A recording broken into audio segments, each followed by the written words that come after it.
Please be seated. Veuillez vous asseoir.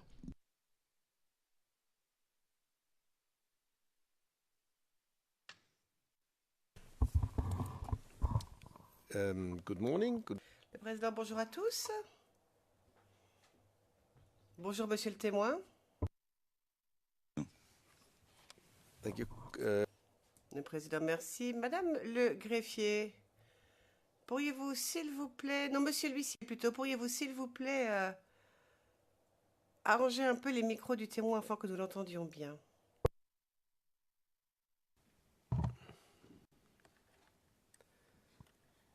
Thank you. Now, before giving... Président, merci. Donc, avant de donner la parole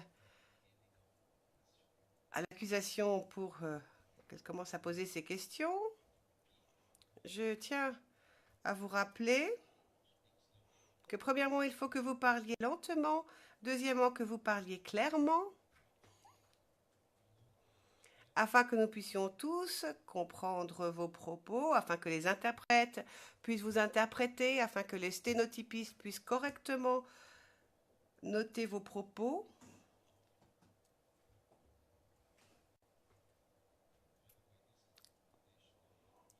Et sachez qu'il s'agit d'une recommandation qui s'applique à tous.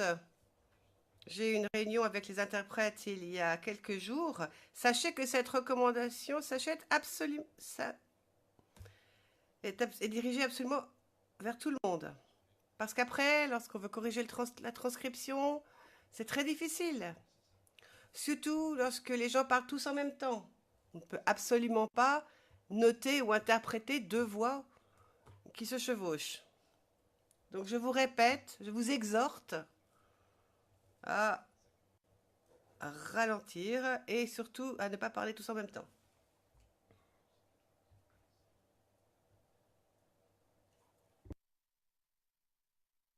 Cela vous va? Monsieur le Président. Okay. So now I give the... Question très bien. Je vais donc maintenant donner la parole au bureau du procureur. Monsieur de Medjian, je vous remercie, Madame, Messieurs les juges.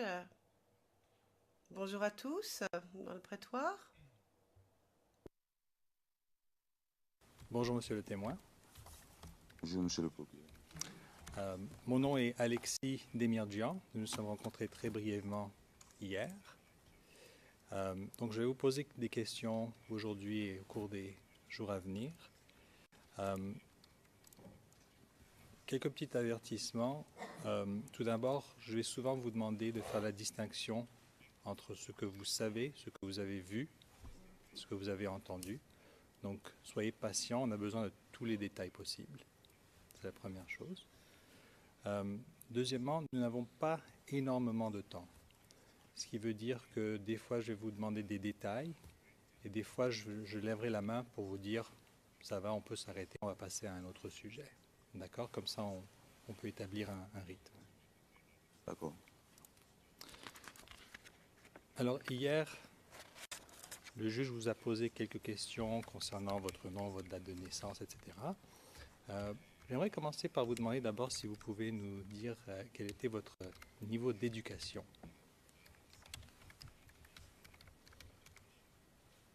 J'ai arrêté mes cours au secondaire.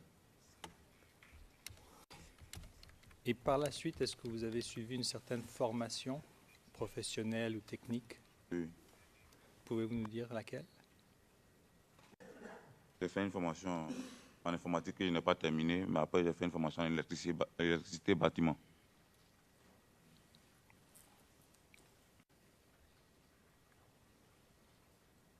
Et je pense qu'on ne vous a pas demandé hier, quelle est votre religion? Je suis chrétien.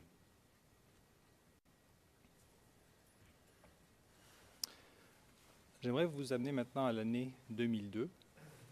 Vous savez bien qu'à cette année-là, il y avait une tentative de coup d'État. Est-ce que vous étiez toujours étudiant à cette année-là? En 2002, j'étais en classe de 3e. Alors, j'aimerais qu'on commence à parler de cette tentative de coup d'État. Pouvez-vous nous dire par la suite qu'est-ce que vous avez fait? Est-ce que vous avez participé à une activité au sein d'une organisation particulière? Oui, en 2002, précisément en novembre, j'ai rejoint un groupe de jeunes qui avait pour objectif de faire face à la rébellion, c'est à soutenir les forces de défense et de sécurité, à faire face à la rébellion qui était née en septembre 2002.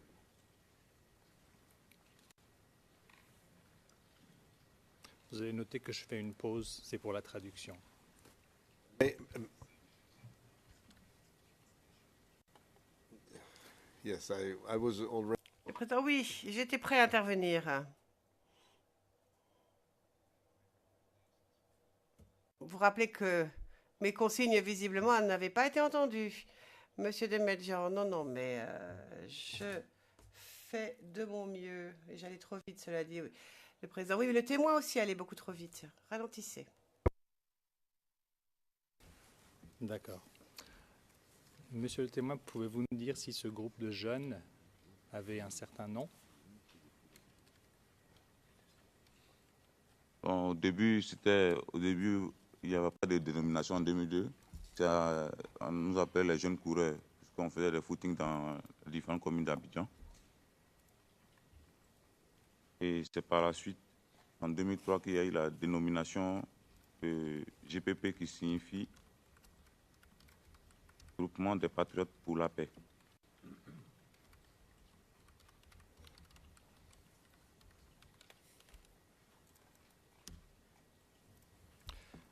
Les jeunes coureurs que vous venez de nous mentionner, c'était organisé par qui? Jeunes coureurs, au niveau de jeunes coureurs, le premier président des jeunes coureurs, c'était Charles Grogué. Celui qui était chargé de la formation militaire, c'était Zabayou, qui était un soldat de rang de l'armée régulière.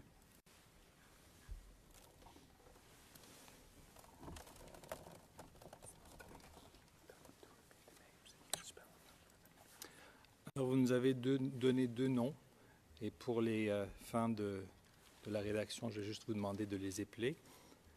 Le premier, c'était Charles Groguet. Alors pouvez-vous nous épeler son nom de famille? Groguet, c'est G-R-O-G-U-H-E-T.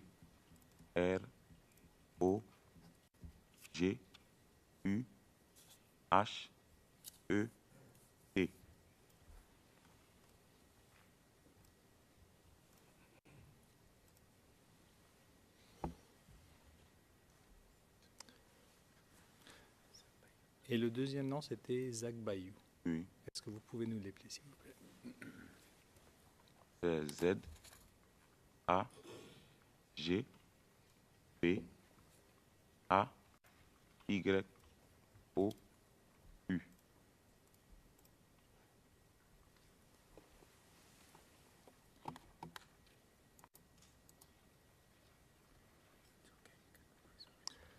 Your Honors, I don't see the French translation. Je ne vois pas le transcript français en action. J'ai l'impression qu'il ne marche pas. Le président, enfin, je vois le transcript anglais qui, lui, fonctionne parfaitement. Je ne sais pas ce qu'il en est du français. Non, Monsieur Demetjan, c'est revenu. Le président, très bien, reprenez. Charles Groguet. Quel était son rôle? Qui était-ce? Charles Groguet, c'était un ancien membre de la FESI, qui était proche de M. Charles Blé Goudé.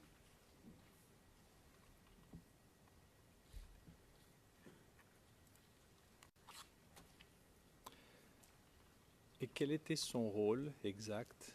Que faisait-il? Vous avez dit qu'il organisait les jeunes coureurs. Que faisait-il exactement pour organiser ce groupe de jeunes? Parce que nous étions d'abord des jeunes civils qu'il fallait militariser afin de pouvoir combattre. En ce moment, on n'avait aucune notion du maniement des armes. Donc, Charles Grosguier était le pont entre la politique et nous. Il était le président du groupe, c'était un groupe civil.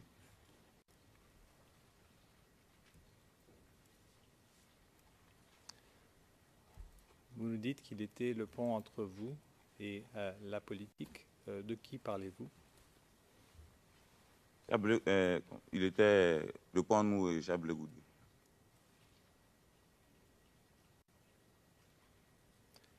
Et comment savez-vous cela?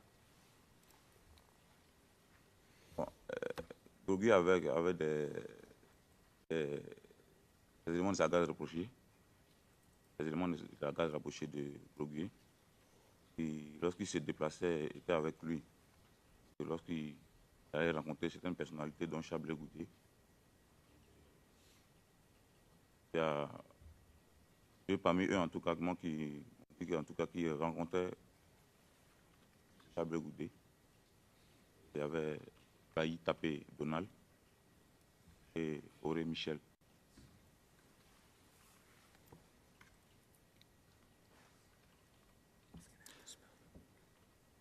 Donc vous avez dit Bailly Tapé Donald. Et le deuxième? Auré Michel. Auré Michel. Alors Michel, ils l'ont bien appelé, mais l'autre nom c'est Auré. Nyaka Auré Michel. Pouvez-vous l'appeler s'il vous plaît? Nyaka c'est G-N-A-K-A.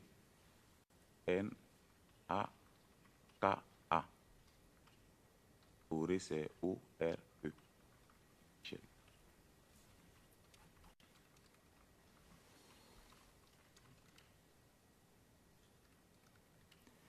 Et donc ces deux individus étaient des membres de la garde rapprochée de Charles Blé Goudé, c'est ce que vous nous avez dit. Grosguier, de Charles Grosguier. De Charles Grosguier, pardon.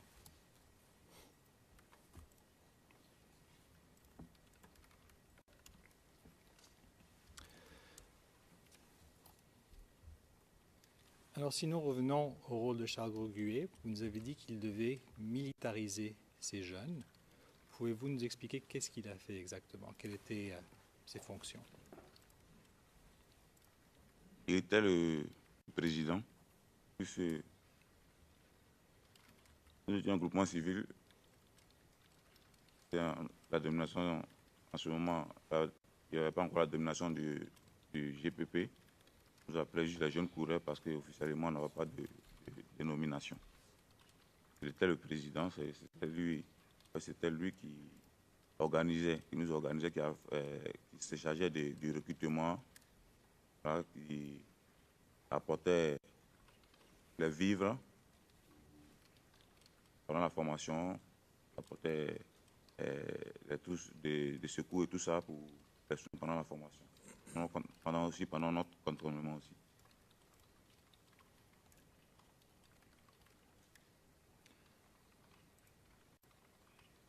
Donc cette formation, elle commence quand à peu près?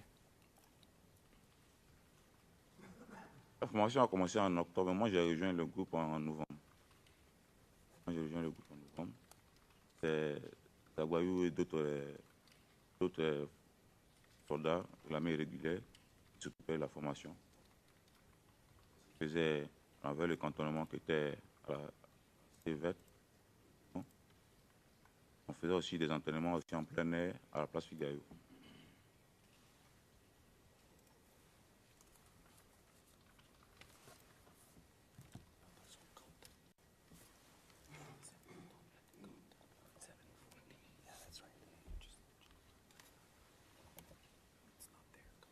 Ah, pardon. Il y a un mot qui manque dans votre réponse. Vous disiez qu'il vous apportait des trousses de secours pour le personnel pendant la formation. Et ça, je pense que vous avez dit le mot cantonnement, est-ce exact? Oui.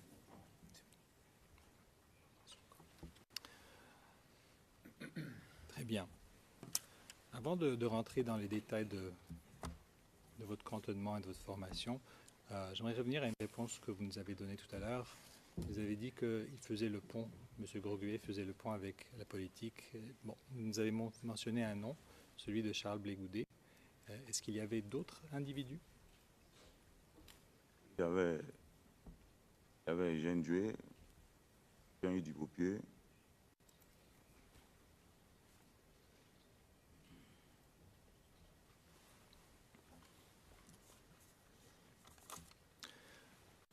Et pouvez-vous nous dire à cette époque-là quel était le rôle de ces personnages?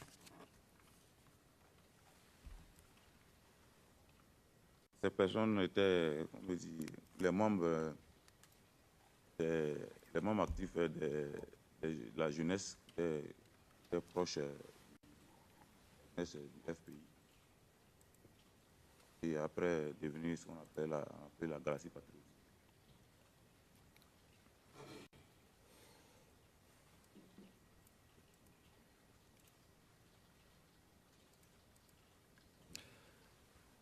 D'accord.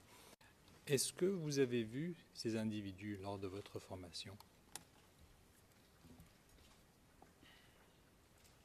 Lors de la formation, on dit, lorsqu'on faisait les exercices physiques à la place Figaro, ces personnalités-là venaient nous encourager de l'effort de guerre, puisque c'était l'effort de guerre pour pouvoir contrer la rébellion. Et nous féliciter pour notre parti.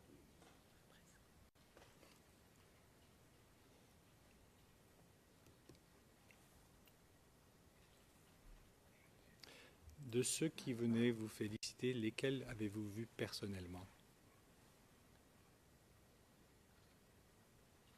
Il y a eu Chablé Goudé, il y a eu Dubopieux aussi.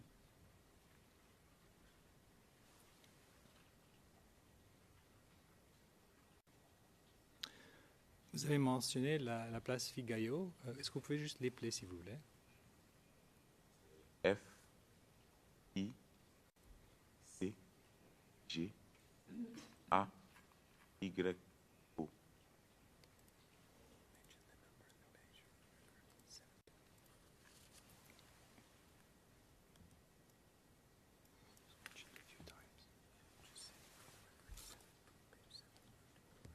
For the record, Your Honors, that place was... Le compte rendu, Madame, Messieurs les juges, à la page 7, ligne du 21, on avait déjà ce toponyme qui avait été enregistré lorsqu'il est écrit inaudible. Dans la commune de Yopougon.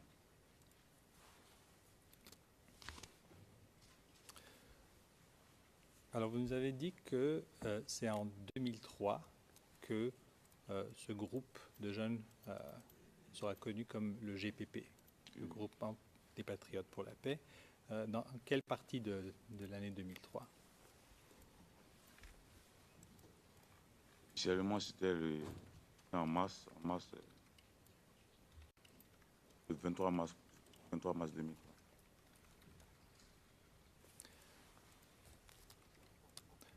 Lorsque vous nous dites officiellement, est-ce qu'il y avait quelque chose d'officiel à propos de la création de ce nom? Pour cette dénomination, ça a été donné suite à une conclave entre les leaders de la Galaxie patriotique. Chablé Goudé et Jean Dué, Dubopieux, les membres de la Galaxie patriotique. Charles Groguet ont décidé de donner le nom du groupement des patriotes pour la paix.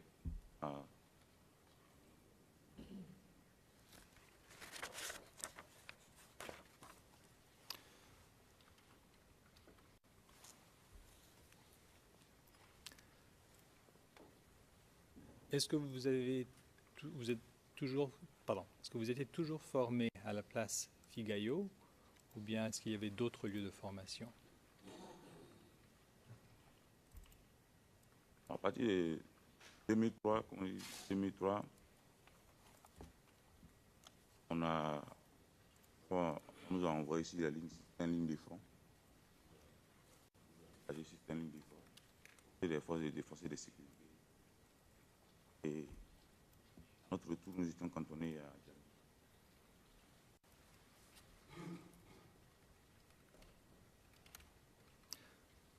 Quelle partie de l'année 2003 êtes-vous allé au front?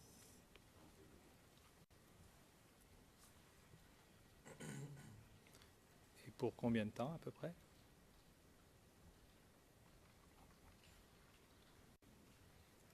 Un mois. Et c'était où ce front? Nous envoyés à Mbayakro et ensuite le front ouest à Guiglo.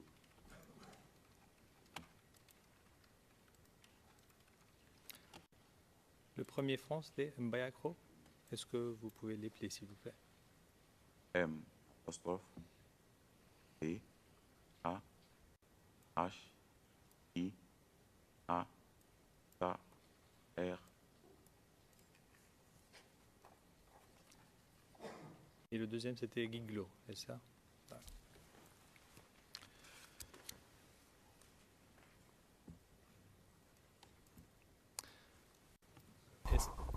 Just a moment. Your Honours, I don't know if Monsieur le Président, je ne sais pas si je suis le seul, puisque j'écoute en français. C'est Maître Rocher.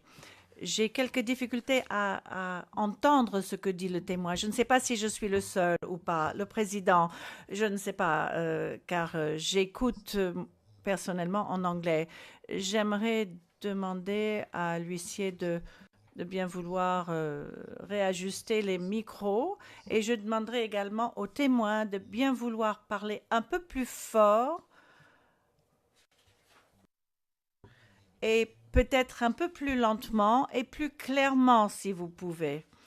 Si vous pouvez faire ces trois choses, ce serait très utile.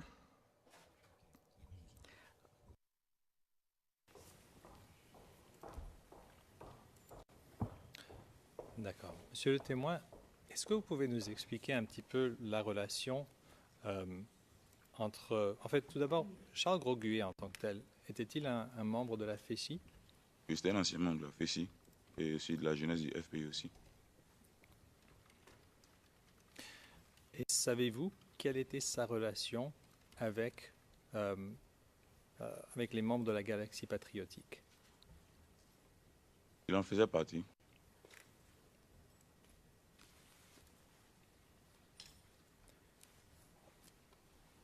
Et savez-vous... bon, il faisait partie de la Galaxie patriotique. Comment savez-vous cela?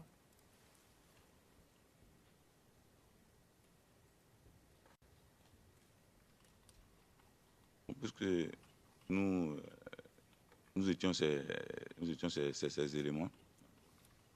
Donc, on connaissait ses affiliations.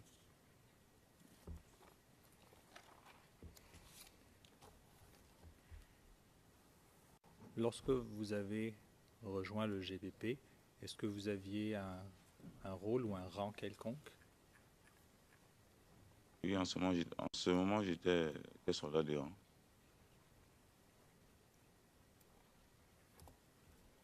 Vous avez dit soldat? De rang.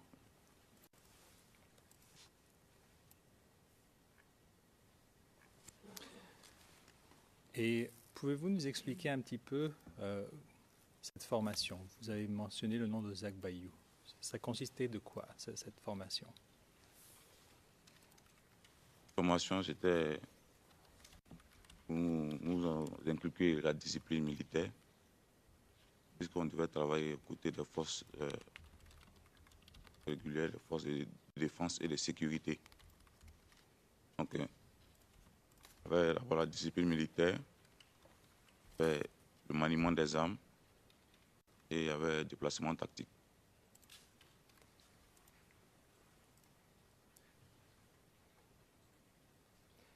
Quel genre d'armes est-ce qu'on vous a formé à manier? C'est le AK-47.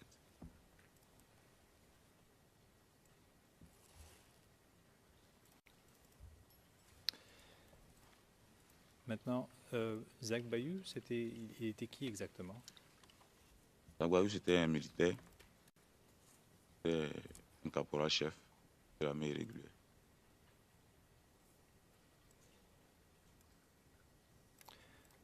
Est-ce que c'était le seul formateur ou y en avait-il d'autres? Il y en avait d'autres, mais c'était, comment dire, c'est lui qui était chargé du cantonnement, parce que Zabaou était en même temps aussi au GPP, il avait le grade de colonel. Le premier cantonnement était sous son commandement. Ça, c'était à Djamé, n'est-ce pas? À la Cité Verte. Et à quelle fréquence est-ce qu'il venait vous former? Au départ, d'abord, au tout début, il y a eu la phase d'abord de recrutement. On faisait les exercices à la place Figaro pour voir nos aptitudes physiques, si on était aptes à suivre la formation d'abord. C'était comme un tri. Et la formation même, à proprement dit, se faisait à la Cité Verte. Voilà. C'était un peu reculé de l'habitation. Donc la formation en tout a fait 1 mois.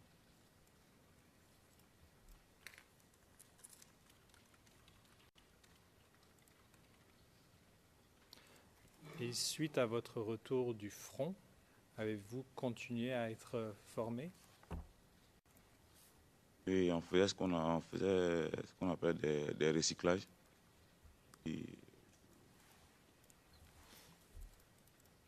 Et administré toujours par des membres des forces de défense et de sécurité.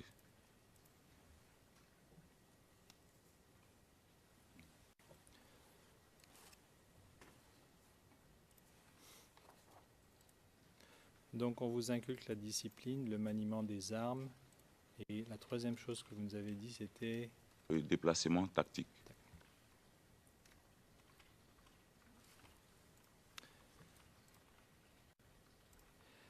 Est-ce que Groguet a été remplacé à un moment donné? Puis Groguet a été remplacé par Touré Moussa, alias Zegen. Et vous rappelez-vous quand?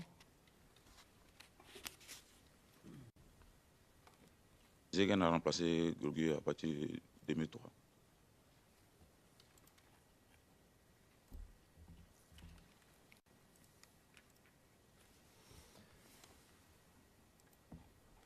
Donc, Touré Moussa était donc dès ce moment-là le chef du GPP? Le président.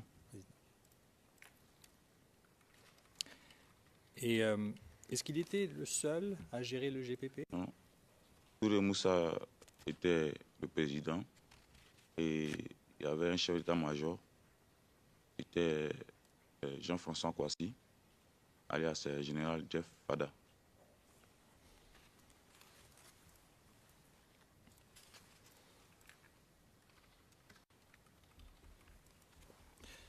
D'accord. Est-ce que vous pouvez nous expliquer un petit peu ce rôle de Jeff Fada en tant que... Vous avez dit qu'il était chef d'état-major. Quel était son rôle? Overlapping speakers. Vous parlez en même temps. Son rôle en tant que chef d'état-major, c'était d'administrer le volet militaire de l'organisation. C'est-à-dire qu'il il était le lien entre l'état-major des armées de Côte d'Ivoire et nous. Donc tout ce qui touchait au volet militaire du GPP était sous la direction de Jeff Fada en tant que chef d'état-major.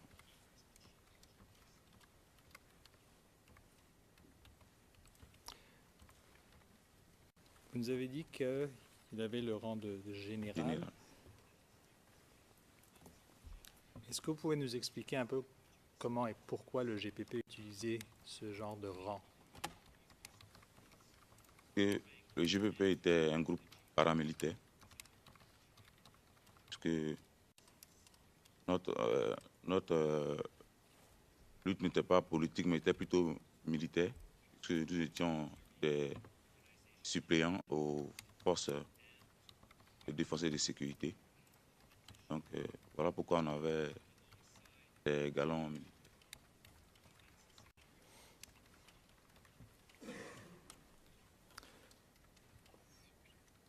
Vous me disiez que Jeff Fada s'occupait de tout ce qui était volet militaire. Alors pouvez-vous nous expliquer exactement qu'est-ce que cela impliquait, ce volet militaire? Qu'est-ce qu'il faisait exactement?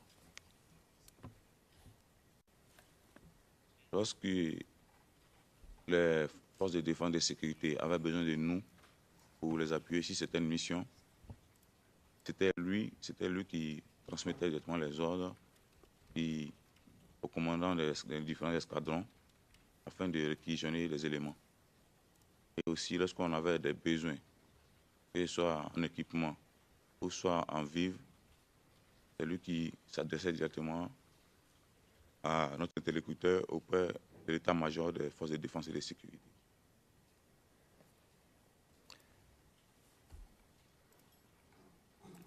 C'était qui cet interlocuteur?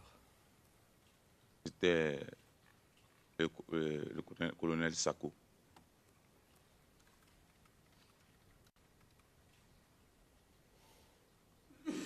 Savez-vous son prénom ou... Bon,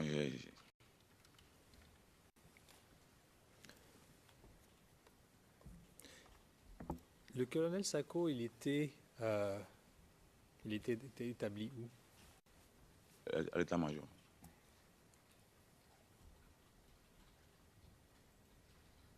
Vous en avez dit, c'est l'état-major des armées. Des armées. Est-ce que Jeff Fada avait un bureau? Oui, il avait un bureau à l'état-major. Une annexe du GPP. Et l'état-major était établi dans quelle commune? Dans la commune du Plateau.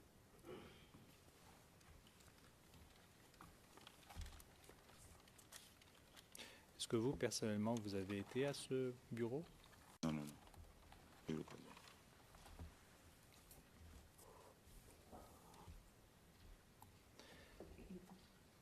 Maintenant, vous nous avez parlé de la formation et du recrutement. Qui étaient les autres recrues, les autres membres du GPP? Ils venaient d'où? C'était qui? Les membres du GPP étaient des jeunes, comme on dit au départ, des jeunes qui, dans un élan de patriotisme, ont décidé de se joindre aux forces de défense et de sécurité afin de faire face à la rébellion qui était née le 19 septembre 2002. Donc, c'était des jeunes de différents horizons, différentes appartenances ethniques, mais qui, en tout cas, soutenaient le pouvoir qui était en place, le régime démocratiquement élu de alors qui était le régime du président Gbagbo.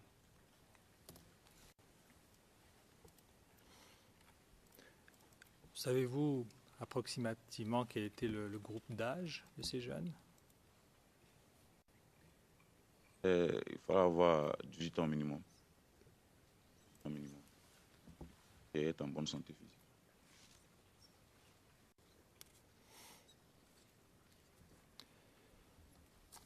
Le bureau du GPP, qui était à l'état-major des armées. Monsieur le Président.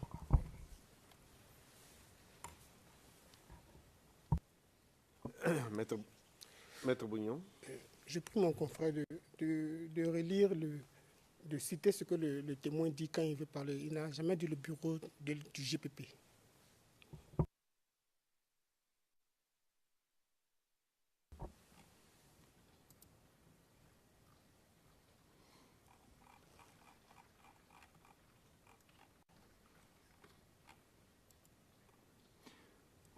Alors, Alors, à la page 15, ligne 4, le témoin dit oui, il y avait un bureau, une annexe du GPP.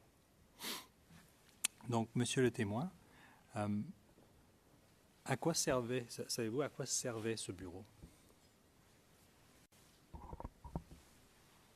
Puisque on avait des cartes, nos cartes du GPP qui nous servaient aussi de laisser passer et seulement aussi qui nous permettait de nous identifier. Et prendre aussi, on avait aussi l'autorisation en ce moment de prendre, utiliser les transports publics gratuitement. Donc ces cartes-là étaient établies et le listing était transmis à l'état-major. Ces cartes-là étaient connues des forces de défense et de sécurité. Donc cette annexe-là, ça permettait à Jeff d'être au contact puisque la crise était encore fraîche et il était beaucoup plus en contact presque permanent avec l'état-major pour mieux coordonner nos actions.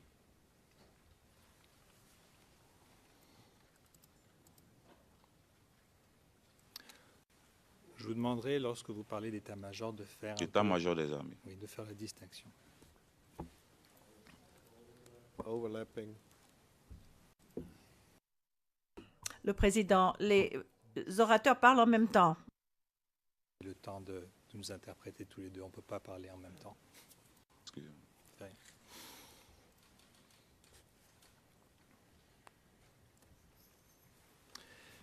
Juste pour aller un petit peu dans la chronologie, donc on avait Charles Grosguet, Zegen Touré, Moussa Touré. Jusque quand est-ce que Touré Moussa était à la tête du GPP? Touré Moussa était à la tête du GPP jusqu'à ce qu'il y ait un bicéphalisme à la tête du GPP. À partir de 2008, il y a, à la suite duquel Bozo Yokoyoko Bernard est devenu le nouveau président du GPP. À partir de Bozo a été reconnu officiellement en tant que président du GPP en 2009.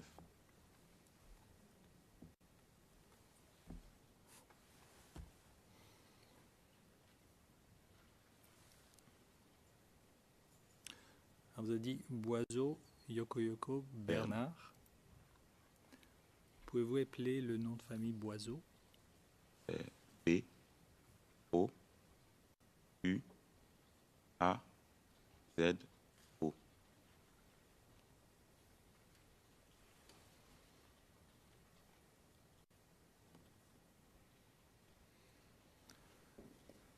Donc il a été reconnu officiellement en 2009. En 2010 et 2011, durant la crise post-électorale, est-ce qu'il était toujours à la tête du GPP? Oui, oui.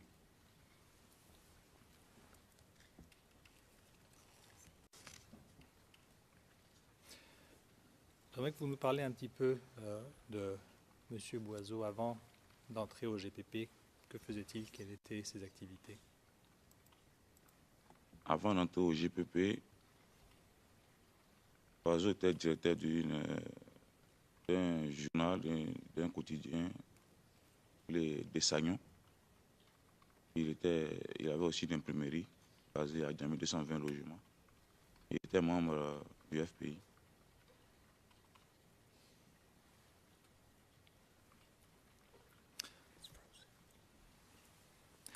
Et vous nous avez dit qu'il était reconnu officiellement en 2009, mais en quelle année est-ce qu'il a rejoint le GPP? Boiseau a rejoint le GPP à partir de 2005. En 2005, il a créé une unité au sein du GPP. Ça s'appelait le premier RPC, premier régiment des paracommandos. Dont il était le chef d'état-major et il y avait un ancien un ancien soldat des rangs, Niabéi Roger, qui était son adjoint, qui était chargé de la formation de ces éléments-là, du premier RPC. Et ces éléments-là étaient basés par la suite à Yopougon, sur mon carrefour Sable, dans un bâtiment en construction qui normalement devait être attribué à des enseignants de Côte d'Ivoire.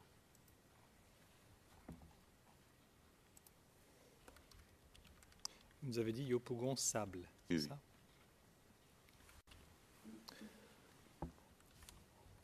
Vous avez parlé de bicéphalisme. Est-ce que vous pouvez nous expliquer qu'est-ce qui a mené à ce bicéphalisme? D'abord, parce que sous la présence des Zegen, Touré Moussa Al Zegen et de Jeff, il y avait vraiment les éléments, beaucoup d'indiscipline dans nos rangs. Et aussi, il y avait la presse nationale et internationale qui faisait cas de certaines actions commises par le JPP. Et Oiseau trouvait que cette approche-là décrédibilisait notre organisation. Il fallait une approche un peu plus disciplinée, un peu plus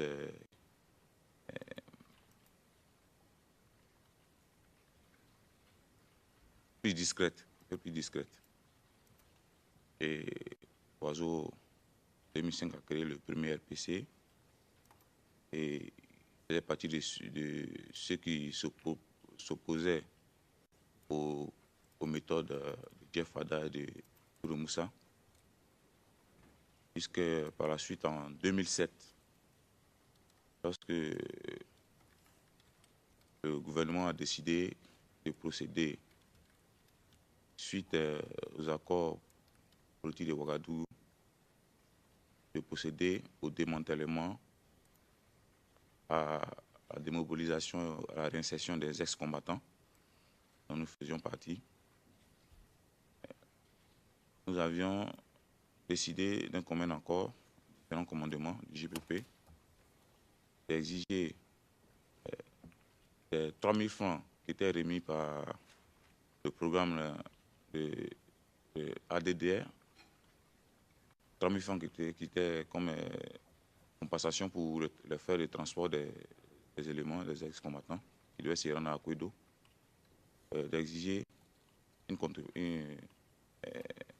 cotisation afin de pouvoir permettre la mobilité des responsables du GPP, pouvoir mener les démarches pour la célérité de notre prise en charge.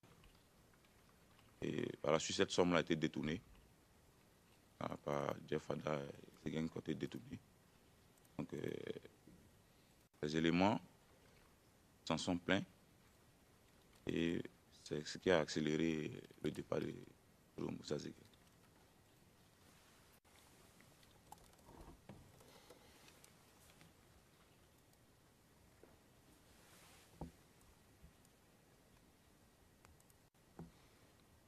Vous avez dit le programme de DDR. Pouvez-vous nous ADDR. expliquer? La DDR, c'est l'organisme qui s'occupait de la démobilisation, du démantèlement et de la réinsertion des ex-combattants.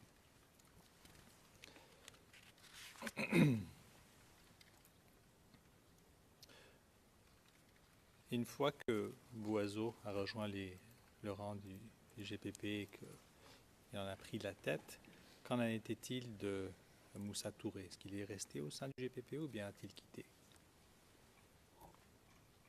Peut-être toujours au sein du GPP.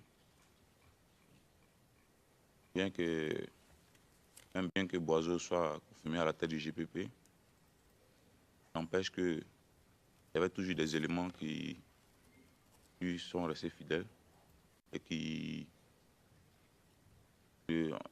n'avaient pas prêté allégeance à Boiseau. Donc il se reconnaissait toujours en tant qu'élément de Touré Moussa Zegen et non de Boiseau.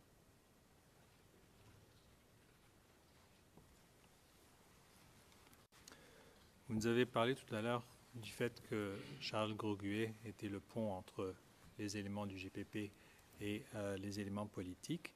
Est-ce que cela a été de même pour Zegen Touré et plus tard pour Boiseau? Oui, c'était le rôle était inhérent au président.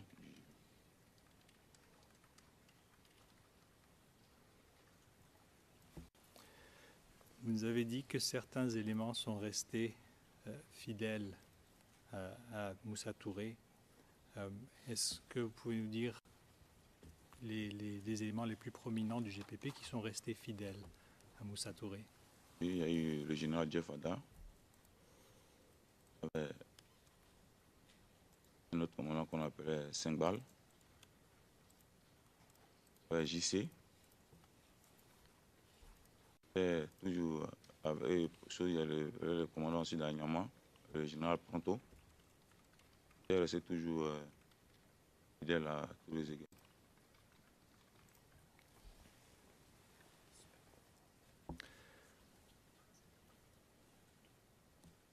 Maintenant, une fois que Moussa Touré est devenu le président du GPP, savez-vous avec qui il s'engageait, avec qui il avait une relation au sein du milieu politique? Le GPP, politiquement, était un mouvement qui est né pour soutenir pour le pouvoir du FPI contre la rébellion. Donc, parce que Touré Moussa Zegen était à la tête du GPP, il était toujours il recevait les institutions politiquement directement des membres de la Gracie patriotique, qui est dirigé par M. Charles Blegoudou.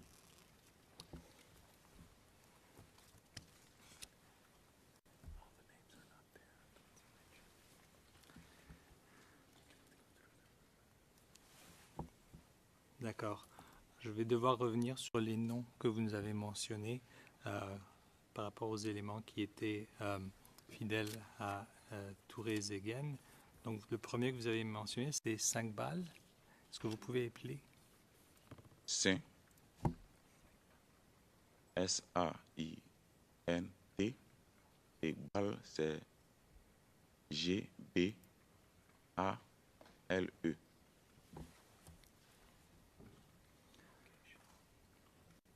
Et vous aviez mentionné, non, le reste c'est là, je vois JC et Général Pronto.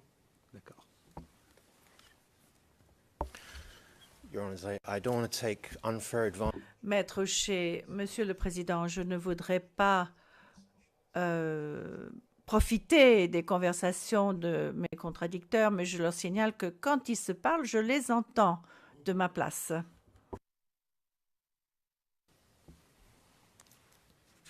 So you're advised. Le Président, vous avez bien compris, je pense, vous avez entendu.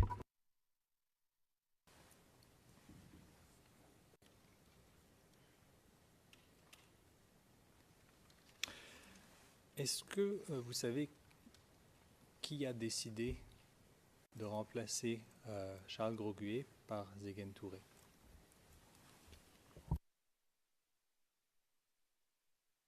Cette décision-là a été prise par les membres de la Gracie patriotique puisque hormis le fait que Charles Grosguet était président du GPP, comme il a dit, il faisait partie aussi des leaders de la jeunesse FPI, donc de la Gracie patriotique. Donc il y a eu des dissensions entre lui et ces leaders-là, fait qu'il a été remplacé. Et par la suite, même il a connu un état de santé très fragile, il était malade pendant longtemps, il est décédé par la suite.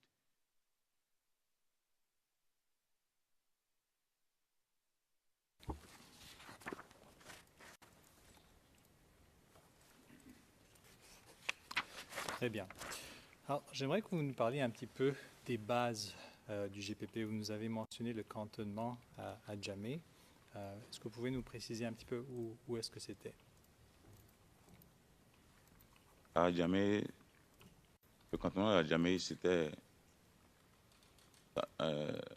au départ, c'était le siège d'une institution, une ONG, Institut Marie-Thérèse Fauboigny, et était réquisitionné sur ordre du général Jeff Fada, afin de servir de base du GPP. Et par la suite, nous avons été délocalisés, cet endroit a été occupé par le génie militaire de l'armée nationale.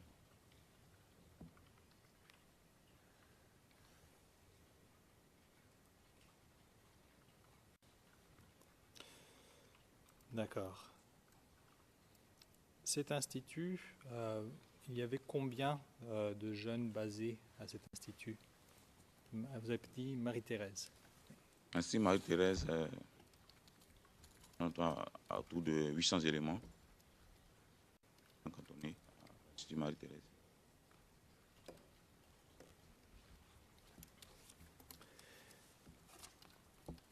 Et pendant votre cantonnement à l'Institut Marie-Thérèse, est-ce que vous receviez une certaine rémunération? Et nous avions des per diem de 40 000 francs, avec des vivres. Et lorsque nous avions des malades, on avait une fiche de malade qu'on transmettait, on recevait l'autorisation d'aller se faire soigner à l'hôpital militaire d'Abidjan. Et ce montant, vous le receviez de qui? Il y avait une intendance, mais cette somme-là a été réceptionnée par Zegen et Jeff Fada, qui venait de l'état-major pour les vivres. Et les sommes d'argent, c'était Zegen qui récupérait de Chablé-Goudé.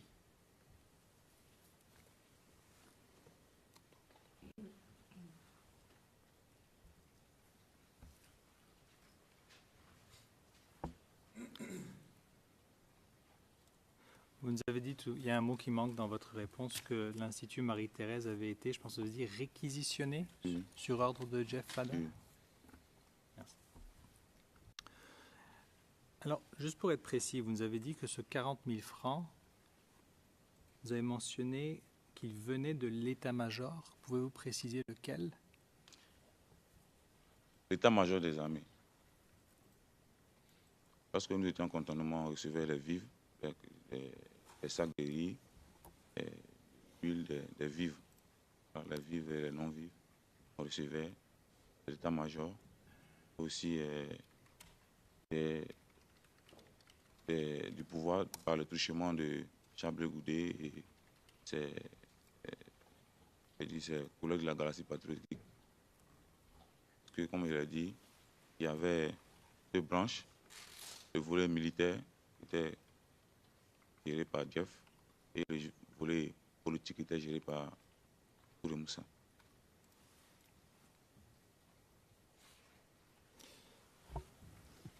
Monsieur le Président. Maître le titre. Merci, Monsieur le Président. Pardon de vous interrompre.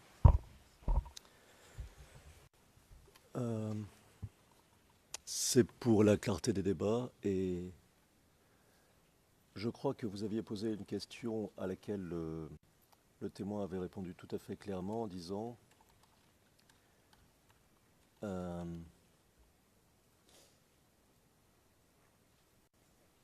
que les vivres venaient de l'état-major.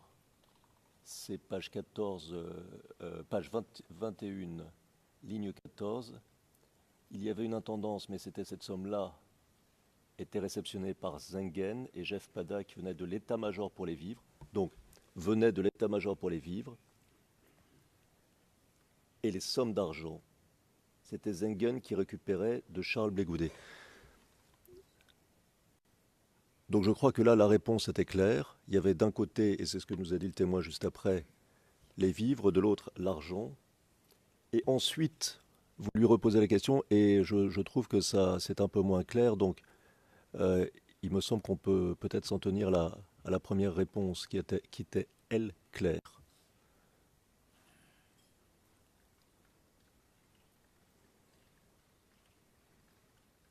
Après, il y a une forme de confusion, si vous voulez, et c'était cela qui m'ennuyait. Merci. On peut toujours demander aux témoins de clarifier les sources. Donc, vous nous avez parlé des vivres et des sommes reçues par les membres du GPP.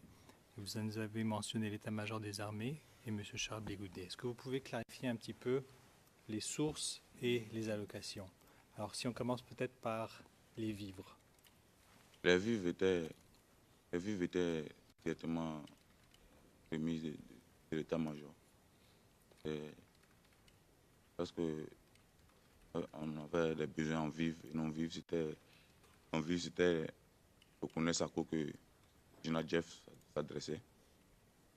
Et qui par la suite, on recevait les vivres dans notre contentement. Et comme je l'ai dit, au niveau de l'appui, l'aide financière, c'était quelqu'un qui s'en occupait, qui était en contact avec Charles Blégoudet, un de ses adjoints, comme il dit, la Gracie patriotique, qui s'en chargeait.